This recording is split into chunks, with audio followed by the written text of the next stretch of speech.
బులెటిన్లో డీటెయిల్ చూస్తే నిరుద్యోగులను మోసం చేసిన చరిత్ర బీఆర్ఎస్దేనన్నారు మంత్రి సీతక్క. బీఆర్ఎస్ ఉద్యోగం పోగానే నిరుద్యోగులు గుర్తొచ్చారా అంటూ ప్రశ్నించారు. ఇప్పటికే తమ ప్రభుత్వం 70,000 ఉద్యోగాలను భర్తీ చేసిందని, మరో 50,000 ఉద్యోగాల నోటిఫికేషన్లు త్వరలో విడుదల చేస్తామని ప్రకటించారు. కోర్టు కేసుల కారణంగానే కొన్ని నోటిఫికేషన్లు ఆలస్యమయ్యాయని స్పష్టం చేశారు. 15,000కు పైగా అంగన్వాడీ పోస్టుల భర్తీ జరుగుతోందన్నారు.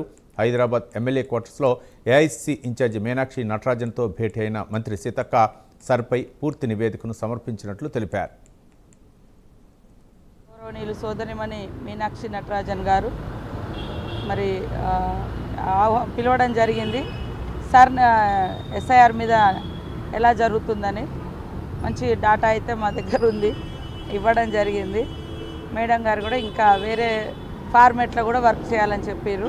ఖచ్చితంగా ప్రజల యొక్క ఓటు హక్కును కాపాడాలి కాబట్టి క్షేత్రస్థాయిలో మేము కానీ ఇటు ప్రభుత్వ అధికారులు కానీ అదేవిధంగా మా కార్యకర్తలు కూడా క్షేత్రస్థాయిలో పనిచేసి జెన్యూన్ నిజమైన ఓటర్ల యొక్క హక్కును కాపాడుతాం. లోకల్ ఉండేటువంటి తరతరాలుగా ఇక్కడ ఈ ప్రాంతాన్ని నమ్ముకొని బతుకుతున్నటువంటి వాళ్ళ యొక్క ఓటు హక్కును కాపాడుతాం. ఇది రాజ్యాంగం ఇచ్చిన హక్కు.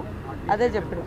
పార్టీ స్ట్రెంగ్తన్ కోసం అందరం కలిసి పనిచేయాలి. నేను పర్సనల్గా ఏం లేదు, అందరం అట్లా ఏం డిస్కషన్ జరగలేదు, ఒపీనియన్ చెప్పచ్చు. నిరుద్యోగులను నిలువున ముంచిన చరిత్ర బీఆర్ఎస్ పార్టీది, బీఆర్ఎస్ ప్రభుత్వంది. 10 సంవత్సరాలు అధికారంలో ఉండి పట్టుమని ఓ 5 లక్షలు 10 లక్షలు కూడా ఇచ్చినటువంటి దాఖలాలు లేవు. 1,00,000 కూడా దాటలే వాళ్ళు ఇచ్చిన ఉద్యోగాలు. ఇవాళ బీఆర్ఎస్ నాయకులకు పదవులు పోయి వాళ్ళు రాజకీయ నిరుద్యోగులుగా మారారు కాబట్టి ఇప్పుడు వాళ్లకు నిరుద్యోగులు గుర్తుకొస్తున్నారు. ఇదే బీఆర్ఎస్ ఇవాళ బీఆర్ఎస్ నాయకులు ఎంత నిరుద్యోగులమని తిరిగేటువంటి యువతకు మేము తెలియజేస్తూ ఉన్నాం. మీతో తిరిగినటువంటి వాళ్ళు ఉద్యమాలలో పనిచేసి 10 ఏళ్ళు ఉద్యమమే ఉద్యోగం కోసం అనే విధంగా పనిచేస్తే వాళ్ళు 10 ఏళ్ళల్లో ఎంతమంది